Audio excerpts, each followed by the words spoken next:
Hello ma chère communauté de parents protecteurs, bienvenue sur Rôle Modèle, le podcast des parents protecteurs, le podcast qui explore les origines des violences et conditionnements de l'enfance et donne les clés pour élever une génération d'enfants en paix.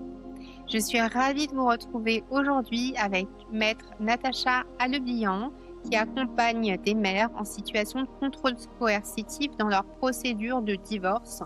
Ensemble, nous allons parler du contrôle coercitif et de la façon de constituer son dossier quand on est dans ces cas pour éviter de perdre la garde de son enfant, notamment. Avant de vous en dire plus, je vous invite à vous abonner sur YouTube. C'est hyper important, ça m'aide à faire vivre le podcast et à soutenir nos combats pour la protection de l'enfance.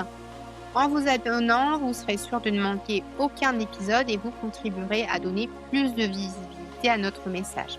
Alors surtout, n'hésitez pas à partager cet épisode autour de vous. Je vous en remercie infiniment. Maintenant, passons à l'épisode. Bonjour maître. Bonjour Myriam. Je suis ravie de vous accueillir sur le podcast. Pour commencer, est-ce que vous pourriez vous présenter? Oui, alors, je m'appelle, maître, Natacha Leblian. Je suis avocate depuis à peu près 12 ans. Je suis spécialisée dans la réparation des préjudices des victimes et j'ai, développé au fil des années une compétence en accueillant, beaucoup de victimes de violences conjugales, mais surtout en les aidant, dans le cadre de situations de contrôle coercitif. Ce qui fait qu'aujourd'hui au cabinet, j'ai, à peu près la moitié de ma clientèle qui est composée, de victimes de violences conjugales, mais avec, des profils très particuliers. On parle de d'hommes contrôlants, d'agresseurs violents ou, de situations de contrôle coercitif. Alors, le contrôle coercitif, est-ce que vous pourriez le définir? Alors, le contrôle coercitif, c'est un ensemble de mécanismes qui sont utilisés, par un agresseur, en général un des 2 parents, afin d'entraver la liberté, de la victime et l'empêcher finalement, d'exercer ses droits. Donc c'est quelque chose qui est extrêmement large. On ne retrouve pas des situations de contrôle coercitif que dans le domaine familial. Ça peut exister par exemple dans le cadre de harcèlement au travail, notamment. Mais l'avantage de la notion de contrôle coercitif, même si ce n'est pas, marqué dans la loi, aujourd'hui, c'est que, c'est large et que ça permet d'englober tous les mécanismes. Ça veut dire que finalement, dans des situations, par exemple de violences conjugales où on va regarder la violence justement conjugale, la question du contrôle coercitif va englober plein d'autres mécanismes. Ça peut être par exemple l'atteinte à l'autorité parentale, ça peut être l'atteinte à l'intimité de la vie privée, donc ça peut être tout un certain nombre de choses qui, mis bout à bout, démontrent que enfin le contrôlant, fait tout pour entraver la liberté de l'autre. C'est vrai que le contrôle coercitif, pour rappel, c'est Isabelle Rome, à l'époque ministre de la Justice, qui l'avait largement poussé et qui existe, qui était déjà mis en place en Angleterre. Et juste un point que je trouve important de rappeler, c'est que c'est le point commun entre tous les féminicides. Disons que ces dernières années ont permis aussi de faire, avancer pas mal, la question des violences conjugales, en tout cas d'en parler beaucoup et on parle de plus en plus de suicide forcé. Pour moi, c'est quelque chose qui est extrêmement important parce que la question du contrôle coercitif, elle est présente dans tous les cas de suicide forcé. Alors qu'avant, par exemple, on parlait pas nécessairement, on reconnaissait pas l'importance de cette violence psychologique. Ce qu'il faut comprendre, c'est que, c'est limite une asphyxie, hein, de la victime. On en est à un stade où chaque pas qu'elle fait, elle a l'impression d'être entravée, de ne pas pouvoir agir et donc d'être totalement dépossédée de ses droits et de ses libertés. Alors c'est vrai que c'est des indicateurs qui sont intéressants quand on est en couple, mais la violence, que ce soit vraiment jusqu'au féminicide comme les violences conjugales, on néglige souvent le fait qu'elles s'accentuent au moment de la séparation et que les violences post-séparation peuvent être plus importantes que les violences durant la vie du couple. Est-ce que vous pourriez en parler des mécanismes qui peuvent se mettre en place au moment où la femme, finalement, elle s'émancipe? Mais ce qu'il faut comprendre, c'est que déjà, si la femme, elle décide de quitter, c'est qu'il y a eu des alertes qui, pour elle, lui disent que la vie commune, la vie conjugale est intolérable. Souvent, la victime elle prend cette décision en fait pour se libérer soit d'une emprise, soit de la violence, soit tout simplement d'une relation qui n'est juste pas vivable, et elle n'a pas forcément conscience de la violence qu'elle subit au sein de son foyer. Et au moment où elle va prendre la décision, de quitter l'autre, et bien là, on va se retrouver avec des profils qui peuvent être extrêmement contrôlants en face pour entraver leur liberté et pour leur dire que finalement, où qu'elles aillent, elles seront toujours retrouvées. Quoi qu'elles fassent, elles ne seront jamais, libres et elles ne seront jamais en paix. Ce que vous dites Myriam est vrai, c'est qu'on voit une accentuation de la violence et des mécanismes, et surtout que tous les moyens sont bons par les agresseurs pour justement reprendre le contrôle sur leur proie et faire en sorte d'entraver, la victime. Il y a un point qui me semble extrêmement important, c'est que on n'est pas obligé d'avoir été victime de violences conjugales physiques, par exemple, pour se retrouver dans des situations de contrôle coercitif. Il ne faut pas se dire que le contrôle coercitif, correspond uniquement à des situations de violence conjugale. On l'a aussi dans des séparations où, finalement, l'autre parent, que moi je vais qualifier, l'agresseur parce que le contrôle coercitif, c'est de l'agression, et bien, lui va se mettre à utiliser les enfants, instrumentaliser les institutions pour justement entraver la liberté. Alors c'est pas forcément pour reprendre la vie conjugale, hein, faut faire, le distinguo. C'est pas nécessairement pour dire à l'autre de revenir, mais c'est pour maintenir le lien, pour garder, ce sentiment de pouvoir sur l'autre. Euh, mais est-ce que c'est pas quand même une forme de violence psychologique dans tous les cas? Alors c'est une forme de violence psychologique, mais le contrôle coercitif n'est pas la définition de la violence psychologique. Dans le contrôle coercitif, on peut avoir des violences psychologiques, des violences verbales, on peut avoir aussi de la violence économique, donc utiliser les moyens financiers, le conjoint, le fait d'avoir, un immeuble, en commun pour justement entraver la liberté de l'autre et l'empêcher finalement de sortir d'une indivision, l'empêcher de vendre un bien. Ça peut être aussi une forme de violence économique. On a aussi les atteintes, à l'intimité de la vie privée, comme je vous ai dit. Ça peut être aussi le fait de pirater, les comptes, les réseaux sociaux, donc tous ces mécanismes-là, et c'est finalement l'accumulation qui fait dire qu'on est sur une situation de contrôle coercitif. C'est les éléments mis bout à bout, et c'est aussi ce qui fait qu'une situation de contrôle coercitif, elle est difficile à caractériser dans l'instant T. C'est très compliqué de dire: «Je suis victime de contrôle coercitif» et je le prouve juste au moment de la séparation. En général, c'est dans la durée, après des mois et parfois des années, qu'on arrive à démontrer l'ampleur, des mécanismes, et des phénomènes mis en place par l'agresseur. Vous avez parlé de l'instrumentalisation des enfants. Je vous donne le cas d'une cliente qui est en tout début de séparation. Il y a quand même, à mon sens, quelques indicateurs qu'on est dans une situation de contrôle coercitif, mais elle va me dire, c'est un papa présent, il est là pour ses enfants, mais il demande la garde alternée sans forcément considérer les besoins des enfants, ni leur stabilité, ni leurs besoins physiologiques, ni les besoins biologiques.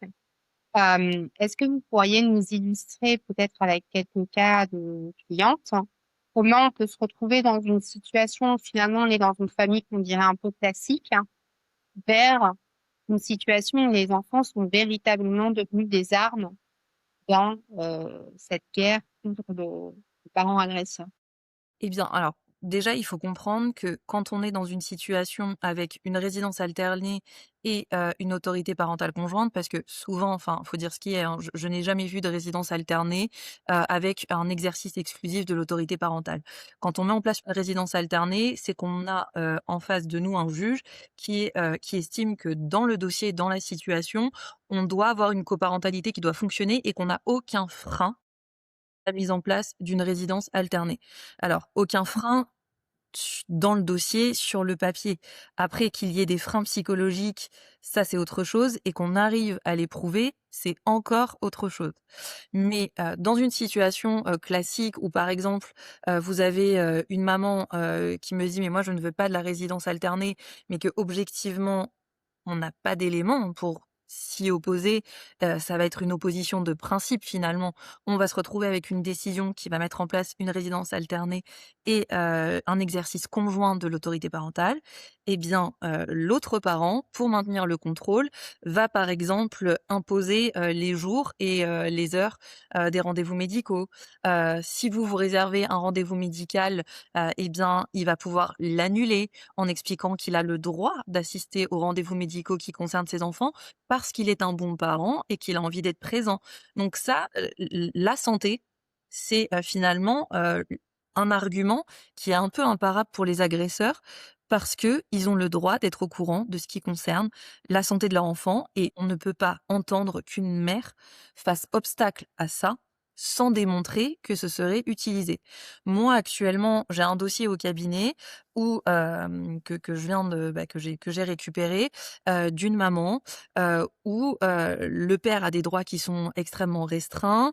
On est, dans une situation d'un petit bébé et le père, qui n'a pas la résidence, habituelle de l'enfant, qui n'a même pas une résidence alternée, qui n'a même pas des droits de visite et d'hébergement classiques, il fait annuler derrière le dos de la mère les rendez-vous médicaux et il les fixe sur des heures où elle travaille, parce que lui ne travaille pas.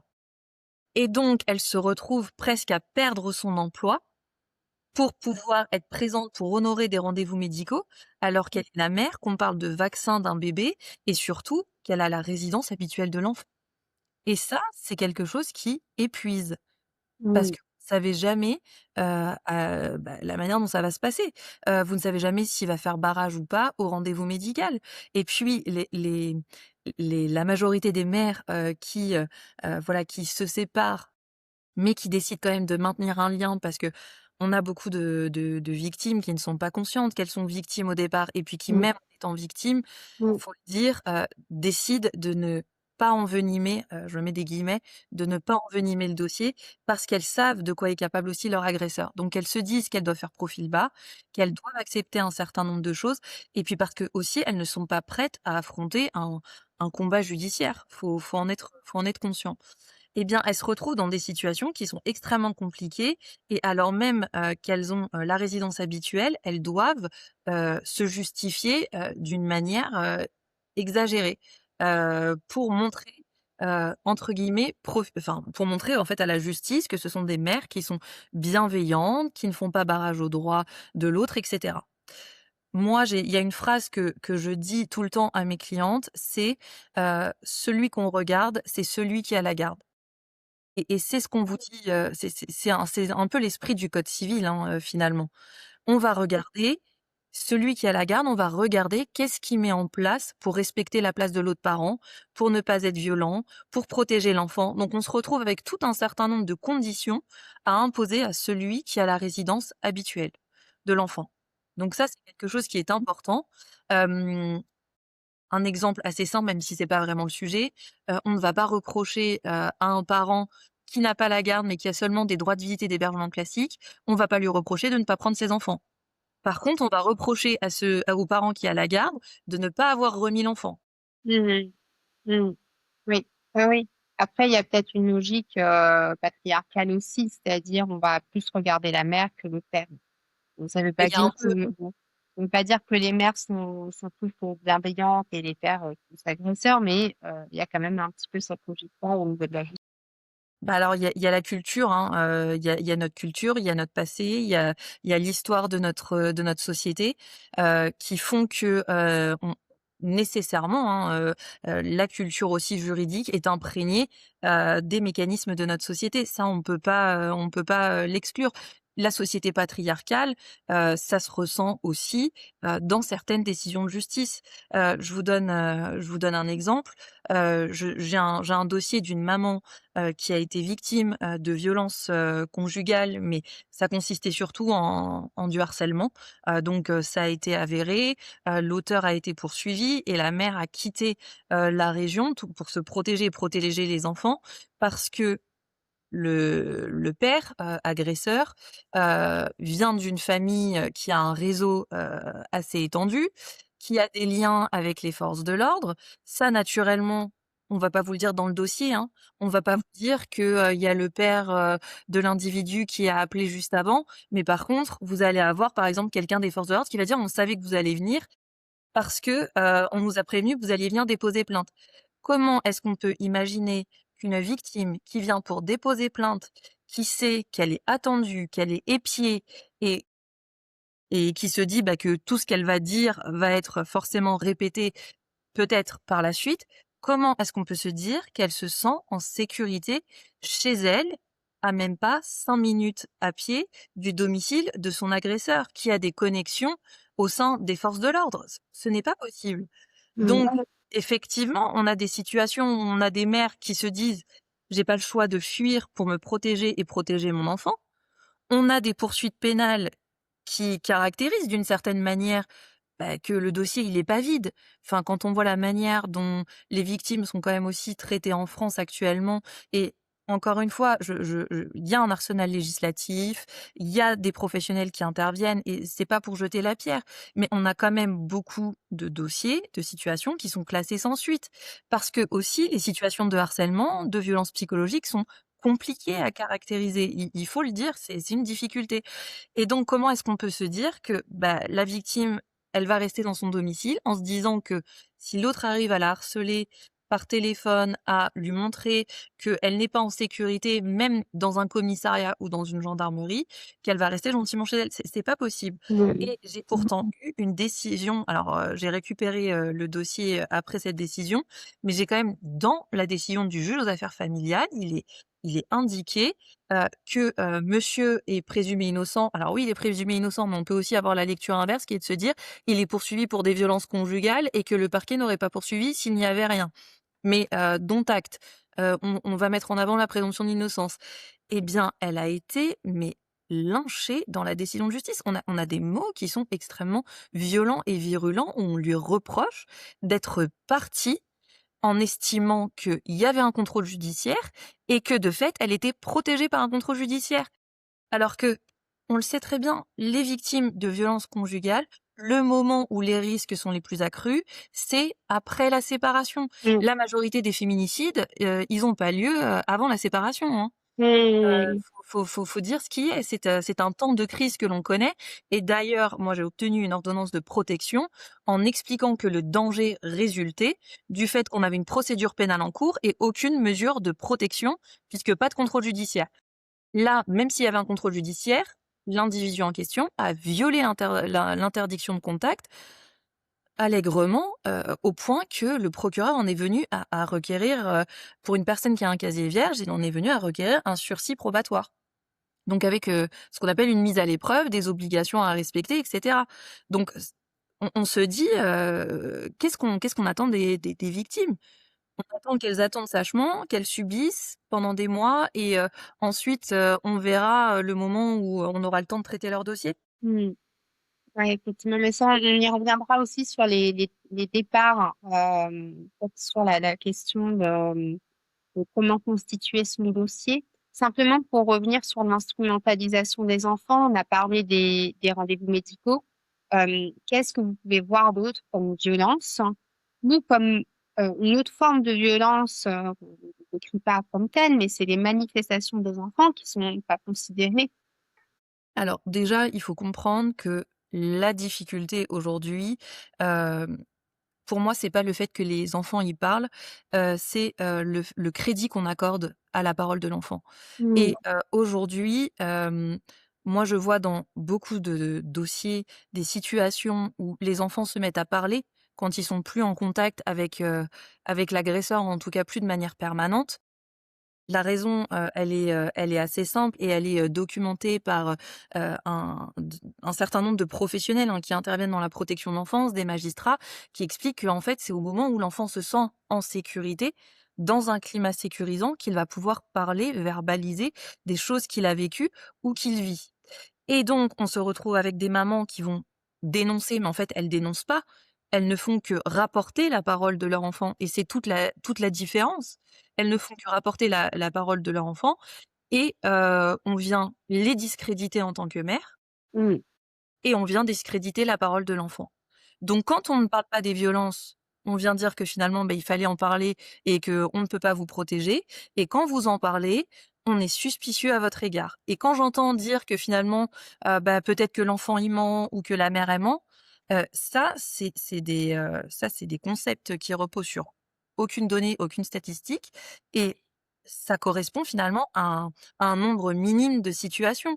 Mais si on est face à un enfant qui en réalité ment, ça veut dire qu'il est dans une situation où il est manipulé, donc lui-même victime de violences psychologiques. C'est pas la même chose. Un enfant, il va pas spontanément mentir pour ne plus être en lien avec son autre parent. Il a pas d'intérêt l'enfant. L'enfant, il a ses 2 parents, il a envie de maintenir le lien avec ses 2 parents. On a même des situations où on a des parents qui agressent et les enfants viennent vous dire: «Bah oui, mais ça reste mon père ou ma mère et je l'aime quand même». Un enfant, à la base, il est innocent. Il est pas dans la manipulation. À 4 ans, 5 ans, il est pas dans ses réflexions d'adulte, hein. Après moi, ce que j'observe beaucoup, c'est un flip à un moment. C'est-à-dire, l'enfant est agressé. Au début, il parle, il dénonce, il va crier, il va y avoir tout un tas de manifestations, manque de crédit, d'énurésie, des problèmes de sommeil, des problèmes alimentaires. En fait, la santé de l'enfant est vraiment dégradée, de l'eczéma. Il va dénoncer, il va fort s'énerver surtout sur l'âge.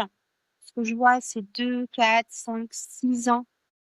Il va y avoir une forte révolte et après un moment, souvent ça correspond à des moments où la mère dénonce et ce que j'observe, c'est que plus elle dénonce, plus la garde est remise au père et là, une fois que l'enfant est sous emprise du père, là, je me retrouve souvent avec des ados qui là sont complètement sous emprise et j'ai même eu des cas où l'ado porte plainte contre sa mère.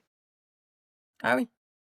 Donc je vois une espèce de gradation où finalement, le l'affirmation de l'enfant ment, je peux le voir, hein, en fait, dans l'histoire, enfin, il ment, mais je trouve que c'est intéressant de se dire: que dit l'enfant au moment des premières violences? Et pourquoi on les prend pas assez en compte, en fait? Et en fait, c'est toute la difficulté de ces situations-là, c'est que c'est sur le temps qu'on va pouvoir se rendre compte de la dynamique familiale et c'est pour ça que, alors encore une fois, c'est des informations que je donne, mais qui ne s peuvent pas être dupliquées à chaque dossier et il faut pas se dire: «Dans mon dossier, je vais attendre», mais il y a des fois des dossiers où on se dit: «Pour l'instant, on n'a pas assez d'éléments pour demander une expertise psychologique ou psychiatrique». Il vaudrait mieux attendre pour essayer de voir un peu au fil du temps des procédures, heu, quels sont les éléments de preuve qui sont amenés, essayer de décortiquer, la dynamique familiale, comprendre pourquoi l'enfant il s'oppose à tel parent, pourquoi il ne veut plus le voir et cetera et donc en fait, après il y a aussi cette difficulté qui est que on ne peut pas, en tant qu'adulte, faire reposer toute la charge d'un dossier, la responsabilité d'un dossier sur la parole d'un enfant. Et il faut arriver à avoir d'autres éléments de preuve et enfin moi en tout cas c'est comme ça que je travaille parce que, se baser sur les déclarations de quelqu'un exclusivement, c'est prendre le risque, d'avoir des déclarations contraires et du coup d'avoir construit un dossier qui ne puisse plus du tout, être porté, à bout de bras. Donc les déclarations, c'est aussi dans quel contexte elles sont dites, en présence de qui, comment est-ce qu'elles sont révélées, Pourquoi est-ce qu'il les a révélées à tel moment et pas à un autre? Est-ce que l'enfant a toujours été constant dans ses déclarations? Est-ce qu'il a varié? Moi, j'avais eu, le cas, d'un papa, qui lui, pour le coup, s'est retrouvé du jour au lendemain accusé, de viol, sur son enfant et il comprenait pas d'où ça pouvait être, en fait, d'où ça pouvait venir Mmh. et l'enfant a été placé. Le placement a duré presque 1 an et il s'est avéré dans le cadre du placement que toutes les visites avec le père, avec la nouvelle compagne, avec l'enfant qu'il avait eu avec sa compagne, se passaient extrêmement bien, mais que par contre, à chaque fois qu'il voyait sa mère, il se retrouvait après à faire de l'encoprésie, à faire des énormes colères et où on le for où lui-même après avait déclaré que c'était sa mère qui l'avait forcé à dire que son père l'avait violé. Et donc là, on voit bien que le corps, les manifestations, la symptomatique, elle ment pas. Un enfant qui va très bien avec un parent et où derrière, dans le cadre du placement, on va voir qu'il est secoué, bouleversé après chaque moment qu'il passe avec sa mère où il va avoir de l'encoprésie. Ça, c'est quelque chose qui est quand même un signe, d'anxiété, manifeste, hein, chez un enfant. Donc en fait, il faut arriver à décortiquer. C'est des procédures qui sont longues, qui prennent du temps. Et moi, ce que j'en pense, c'est qu'effectivement, on n'accorde pas assez de crédit à la parole de l'enfant, aux propos qui sont rapportés. Mais toute la difficulté, pour la justice, il faut aussi s'en rendre compte, c'est qu'eux, ils sont extérieurs à la situation et que c'est toujours la même bataille. Vous allez avoir, par exemple, un des parents, souvent la mère, qui va dire: «Mon enfant me rapporte ça, je le crois, donc je ne veux plus, de lien avec le père» et puis à côté de ça, vous allez avoir le père qui dit: «Mais moi, je suis victime d'accusations qui sont infondées. Je n'ai jamais fait ça, madame veut me couper des liens» avec mon enfant et donc on se retrouve, avec un juge qui se dit: «Bah, où est la vérité?» Qu'est Alors, du coup, ouais. Du coup, vous, en tant qu'avocate, si on imaginait que c'était un parcours, comme si c'était un parcours scolaire où il faut arriver avec des qualités, des compétences au départ, pour avoir la meilleure issue, possible, quelles seraient ces qualités, ces compétences? Petite parenthèse, moi, je sais que mon avocate m'avait demandé, de faire des attestations et à l'époque, c'était pour moi l'Everest. Enfin, d'aller demander à des gens des attestations, c'était énorme. Et du coup, voilà, quelles sont ses qualités, ses compétences pour, finalement aller vers cette voie royale qui serait, la protection de l'enfant et la protection de soi-même? alors, déjà pour répondre sur la question des attestations, je fais attention, personnellement à ne pas trop en produire, parce qu'en fait, enfin, vous voyez, moi, là, j'ai encore un dossier sur lequel je travaille ce matin. Monsieur produit 20 attestations et madame, elle me dit: «Mais je connais pas les gens». Donc ils attestent, que tout va bien, mais je les connais pas. Je les ai jamais vus de ma vie. Moi, je pars du principe que si on veut qu'un dossier, il soit bon, il faut qu'on ait des éléments de preuve qui soient objectifs.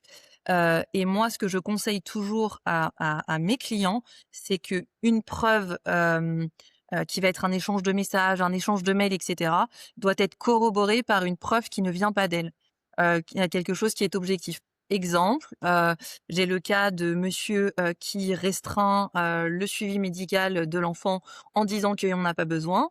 Mais si à côté de ça, moi j'ai une ordonnance du médecin qui vient dire que l'enfant a besoin de ce suivi, là j'ai un élément, j'ai verrouillé, ma preuve si vous voulez. Parce que j'ai une preuve qui est objective, un professionnel, un médecin, le médecin traitant qui dit que il faut par exemple un suivi psychologique et à côté de ça, j'ai l'obstruction qui est faite par monsieur sans aucune justification et qui estime que lui est plus compétent que le médecin pour déterminer si l'enfant a besoin d'un suivi ou pas. Donc moi, c'est comme ça que je construis mon dossier et après, à la fin, les attestations en expliquant que, bah, ça peut donner un peu de la matière pour qu'on comprenne qui est, la personne que je défends ou confirmer, des faits. Ça, c'est pertinent. Mais si on a déjà un dossier où on voit que, bah, on est face à une bonne maman, qui est bienveillante, qui préserve la place du père, et que ça ressort, par exemple, des échanges de communication et où on voit aussi que c'est toujours la même personne qui fait barrage à tout, j'ai pas besoin d'aller vers les attestations, non plus. Donc voilà, ça c'est la première chose. Deuxième chose, ce qu'il faut, c'est savoir qu'est-ce qu'on veut. Qu'est-ce qu'on veut et après se donner les moyens de l'obtenir. C'est-à-dire que, vous avez, des mamans qui sont pas prêtes à demander, une autorité parentale exclusive, qui sont pas prêtes à demander des droits de visite médiatisés. Donc il faut aussi qu'on s'adapte. Donc on fait comprendre naturellement les difficultés qui peuvent se poser si on est sur une autorité parentale conjointe. C'est nous notre devoir de conseil en tant qu'avocat. Naturellement. Et puis après, c'est aussi, de se dire que si, la maman veut par exemple, qu'il y ait un week-end sur 2, mais qu'elle ne veut pas de contact direct, que nous, on fasse en sorte de proposer un cadre qui soit suffisamment sécurisant pour la mère, et pour l'enfant. Et la question que les mères se posent toutes, les mères protectrices, c'est quelle est la chance que ça aboutisse en fonction de, par exemple, si on demande une garde alternée, on sait qu'il y a de grandes chances pour que ça aboutisse sur une garde alternée. Par contre, si on demande une résidence principale, ça se force. Si on demande des visites médiatisées, c'est encore un autre niveau. Euh, Il y a en fait, il y a plusieurs degrés, de raisonnement. Hem, un 1er, degré de raisonnement, c'est quelles sont les capacités parentales de chacun? Quel est l'investissement de chacun dans le quotidien de l'enfant?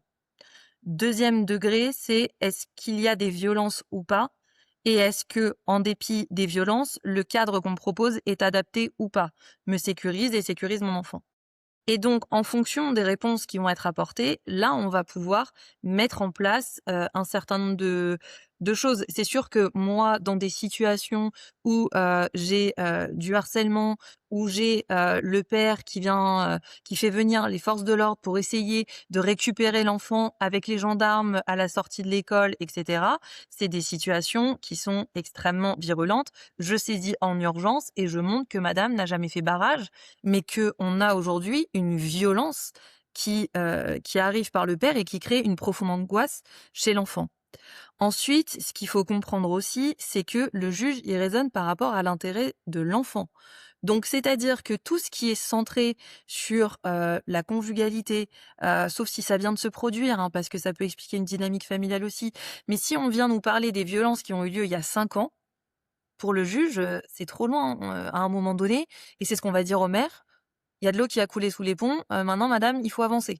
Et ça, et les professionnels qui interviennent dans les points de rencontre qui le disent, et les experts qui vont, être mandatés dans le cadre du dossier, c'est les juges aux affaires familiales aussi. On vous dit à un moment donné, le temps fait que, c'est comme si en fait ça lavait l'histoire, d'une certaine manière. On a un peu cette impression-là dans les dossiers, alors que pourtant, on le sait aussi que quand on est exposé, à la violence ou qu'en tout cas on est dans des situations de contrôle coercitif, on utilise le levier de la coparentalité et cetera, pour maintenir le contrôle sur l'autre parent. Et je vous donne aussi un autre exemple, c'est que il faut choisir ses combats, et moi c'est ce que je dis à mes clientes: «Ne vous mettez pas dans l'illégalité. Si vous devez faire des choses, il faut avoir des preuves tangibles. Exemple, on a des violences qui sont avérées, on a une procédure pénale qui est en cours. Là, effectivement, si les violences sont avérées, par exemple, il y a des traces de coups, et cetera, il y a une procédure d'urgence qui est en cours, oui, on peut entendre que la mère retienne l'enfant.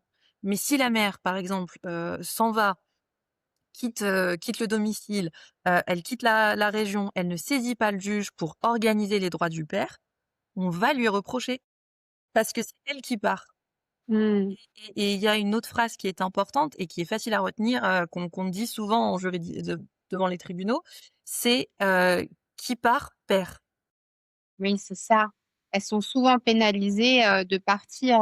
Exactement. Donc si un départ doit être organisé, Hmm. il faut en amont déjà avoir pris contact avec un avocat, envisager, toutes les possibilités et chances de succès, et il faut montrer, faut avoir travaillé en amont au final sa saisine, hein, du juge, et il faut avoir montré qu'on a posé un cadre, et surtout que le choix, il est pas fait pour éloigner l'enfant du père. Parce que derrière, c'est compliqué d'aller tout rattraper.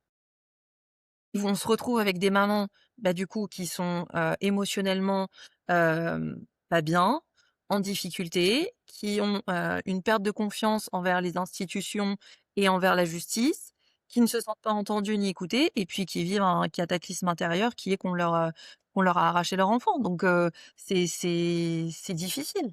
Mmh. Et justement, alors c'est quoi les dossiers difficiles à rattraper, les plus gros écueils que vous ayez vus dans ce Pour type de... l'instant, c'est les dossiers où effectivement on a des situations de départ, qui sont un peu menées, entre guillemets, «à l'insu du père», ou ou alors des situations où on n'a pas la preuve que ça a été discuté en amont. J'ai eu le cas par exemple, d'une maman qui a mis en place, une garde alternée pendant 2 3 mois, mais au final, c'était pas réellement une garde alternée parce que le père, ne pouvait pas du tout honorer de garde alternée. Ils ont parlé oralement du projet de départ et il lui avait dit qu'il y avait pas de problème. Mais derrière, il savait où elle allait partir puisqu'elle lui avait dit, elle lui en avait parlé. Donc il a refusé l'inscription à l'école, là où elle devait aller. L'enfant s'est retrouvé, sans école. Il a préparé sa saisine, il a saisi lui-même et il a dit: «Madame veut m'enlever mes droits». On a une garde alternée qui est mise en place. Elle l'a accepté et aujourd'hui, vu qu'elle part et ben, elle veut me priver de mes droits et ça, Même l'assignation, en fait. Elle était partie avant l'assignation en justice. en fait, elle l'avait prévenu un mois avant qu'elle allait partir. Donc lui, Mais ça lui a laissé le temps de préparer sa saisine. à ce stade-là, il n'y avait pas de procédure en cours parce qu'il y a un flou juridique quand même entre le moment de la séparation et la première audience.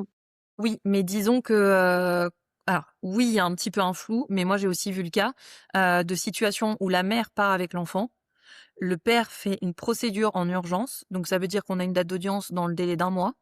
C'est pas suffisant pour établir la résidence habituelle de l'enfant là où il a été et là on se retrouve, avec des décisions où on dit à la mère: «Vous rendez l'enfant», l'enfant repart chez le père.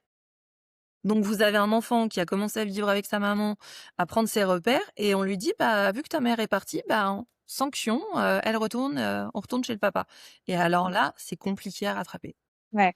Donc vraiment, tous les déplacements, c'est à prendre en grande Il faut y réfléchir, on peut pas faire les choses à la va-vite, même, et c'est là où aussi je dis que c'est important, aux mères qui veulent se protéger d'être accompagnées émotionnellement, psychologiquement, parce que, elles sont épuisées et il faut les aider à gérer le temps des procédures, le temps, de l'incertitude, tout ce temps-là que nous, bah, malheureusement, aussi en tant qu'avocat, on subit, parfois parce qu'on aimerait pouvoir, résoudre les situations en 24 heures. Mais, malheureusement, il y a une réalité qui fait que ce n'est pas possible et moi je le dis à toutes mes clientes, il faut que vous soyez accompagnées.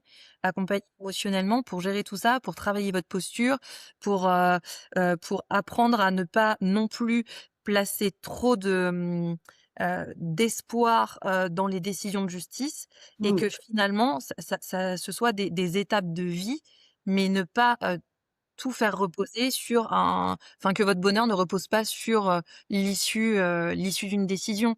Parce que sinon, ça accentue encore plus, la douleur si on n'a pas le résultat. Ouais, c'est ça.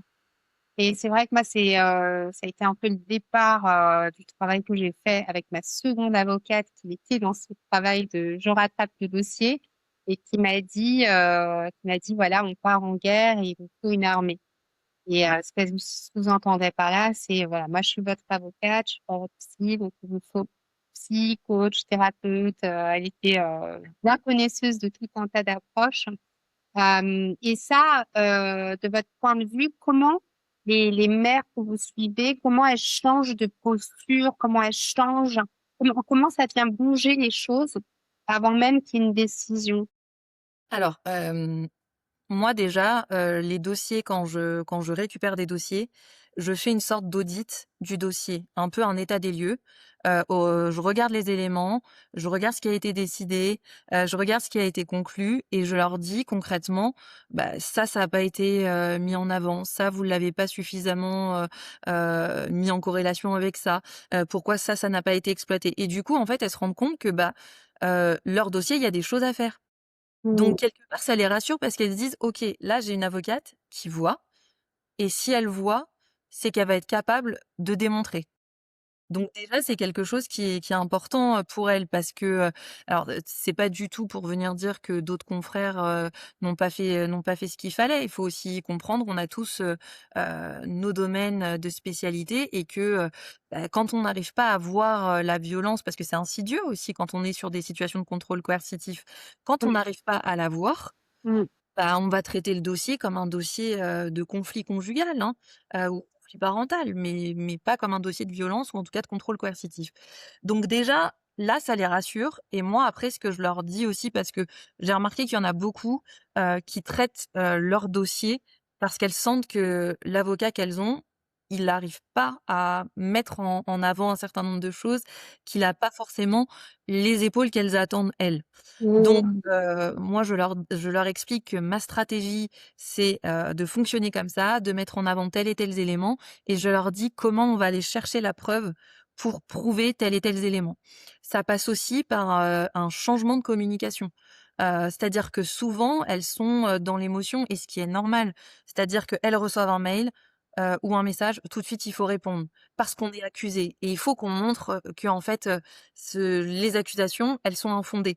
Alors qu'en réalité, il faut arriver à mettre un peu de distance et repositionner toujours, la communication sur l'enfant, sur l'attitude de l'autre et cetera et arriver à adapter la communication. Et là, j'ai une de mes clientes où elle a suivi mes conseils, même si c'était difficile pour elle, elle les a suivis et on a fait un point il y a une semaine et elle m'a dit: «Mais, maintenant j'ai l'impression d'avoir plein de preuves que je n'avais pas avant». Je lui dis: «Bah, oui». Je lui dis: «Effectivement, donc c'est que ça marche». Mmh. Mais, ça se fait pas en instant dans l'instant T et il faut accepter aussi de déléguer à un avocat qui, maîtrise ces sujets-là. C'est pas toujours évident aussi pour les victimes et après moi, voilà, j'ai ma manière de travailler et je leur dis: «Il faut que vous me fassiez confiance. Je sais de quoi je parle, je comprends ce que vous voulez, mais pour l'obtenir, il faut ça, ça, ça et ça. Si on ne les a pas, on n'obtiendra pas le résultat». Et encore une fois, c'est pour maximiser les chances d'obtenir le résultat. Après, je suis pas juge, donc Mmh. je mets toutes les chances de leur côté, mais je suis pas juge, c'est pas moi qui décide. Mais il faut apporter des éléments pour convaincre et du coup, voilà, c'est un équilibre à trouver qui est pas toujours, évident, mais on y arrive. Et celles qui font ce travail thérapeutique-là, en quoi ça change aussi le travail, la collaboration entre vous? Bah, déjà, elles arrivent plus à voir, les mécanismes, elles sont plus dans l'émotion. Chaque mail n'est plus reçu non plus comme une agression, mais comme une potentielle preuve. Donc ça change parce Mmh. qu'on se dit comment on va pouvoir les exploiter et qu'est-ce qu'on va pouvoir, mettre en avant. Donc c'est hyper pertinent. Je vous donne un exemple, j'ai, la situation d'une maman qui a quand même été, condamnée sous astreinte à remettre l'enfant au père, on va dire c'est tous les 15 jours, à peu près tous les week-ends. C'est ce qui est quand même extrêmement rare d'avoir une condamnation, sous astreinte qui est donnée par un juge aux affaires familiales. Donc c'est un message qui est extrêmement fort et en fait, monsieur a fait à peu près 25 procédures en l'espace de 3 ans. Elle est acculée, il a attaqué, tous ses avocats, il attaque tout le monde et il récemment, il a fait un mail en disant, «Bah, je n'ai pas eu, tu ne m'as pas donné notre enfant, tu ne respectes pas mes droits». Et là, elle lit ça, elle me dit: «Qu'est-ce que je fais? Je sais pas quoi faire». Je lui dis: «Mais est-ce qu'il s'est présenté chez vous pour venir chercher l'enfant?» Elle me dit: «Non». Je lui dis: «Bah, voilà, et ben, on va lui dire que en ne s'étant pas présenté chez vous, il a renoncé spontanément à ses droits». Voilà. Et là, bah, on le court-circuite Mmh. parce on met en avant qu'en fait, il essaye d'obtenir des preuves et de dire qu'elle ne respecterait pas les droits, du père, alors qu'en réalité, c'est lui-même qui n'honore pas ses droits et qui ne les exécute pas. Mmh. Ouais, Et petit à petit, en fait, c'est on dégonfle la peur et la culpabilité. exactement. Et là, elle m'a dit, «Bah, merci infiniment» et en fait, c'est parce qu'elles sont dans l'émotion. Parce que si on se met un peu à distance, n'importe qui pourrait se dire: «Mais il est pas venu, il a pas sonné, comment j'aurais pu lui remettre l'enfant s'il vient pas?» Mmh. Mais quand on est dans l'émotion et que c'est notre histoire, c'est compliqué. Donc du coup, je vois que ça les aide, mais c'est un travail, qui est un peu quotidien, tant qu'il y a les procédures, pour arriver à montrer, tous les mécanismes et encore une fois, c'est quelque chose qui est long, qui s'étale sur la durée et donc il faut tenir le temps du procès et ça, nous, en tant qu'avocats, on peut pas faire ce travail-là à la place, d'un coach, d'un thérapeute, d'un psychologue, c'est pas notre travail à nous. Mmh. Et pour finir, si les mères devaient changer de croyance dès le départ des procédures, ce serait quelle croyance qu'elle devrait changer? Moi, ce que j'ai envie de dire, aux mères qui sont victimes, c'est un, ne soyez pas naïves et 2, heu, construisez votre dossier comme si, vous deviez vraiment faire le travail à la place d'un juge. Ne pensez pas que la justice va voir, va décoder et va faire le travail à votre place. Ce n'est pas possible. C'est des dossiers qui sont titanesques. Le contrôle coercitif, c'est une notion qui est, hem, récente dans notre droit positif, dans notre droit actuel, même si, ça fait un moment, que vous avez, bah, des spécialistes, hein, qui en parlent, ça fait à peu près une vingtaine d'années. Mais toujours est-il que c'est récent qu'on arrive à montrer une dynamique des mécanismes pour caractériser du contrôle coercitif. Donc, ne faites pas l'économie du travail que vous devez faire sur votre dossier. Votre dossier, c'est votre vie. Donc le soin qu'on y apporte, c'est le soin qu'on accorde à sa vie. Et même si on est épuisé, et il y a des professionnels, il y a des relais pour nous aider à gérer cette émotion-là. Il y a l'entourage, il y a la famille, les proches qui peuvent aussi nous aider un petit peu, qui peuvent parfois nous accorder un peu d'aide, permettre de souffler un peu, de respirer et de pas être que dans les procédures judiciaires. Mais ne vous dites pas: «Je dépose plainte, c'est bon, j'ai fait le travail, ils vont réussir à tout trouver et le condamner». Non, et je pense que là, c'est prendre un risque qui est extrêmement élevé. Donc, il faut croire en la justice, mais il faut surtout croire en soi et en sa possibilité de montrer et de démontrer à la justice que ce qu'on dit est vrai et que, on doit nous donner, raison. Jeannette, merci beaucoup pour cet échange qui est très riche et je suis sûre que ça va servir à beaucoup de mères protectrices. Merci à vous Myriam. À très bientôt. Bientôt. J'espère que cet épisode vous a plu. Si c'est le cas, n'hésitez pas à vous abonner sur YouTube et à partager l'épisode autour de vous, sur les réseaux, auprès de vos amis, votre famille, à toute personne pour qui cette information peut être utile pour protéger évidemment encore mieux et plus largement les enfants. Si tu veux être une réelle contribution, sois un exemple.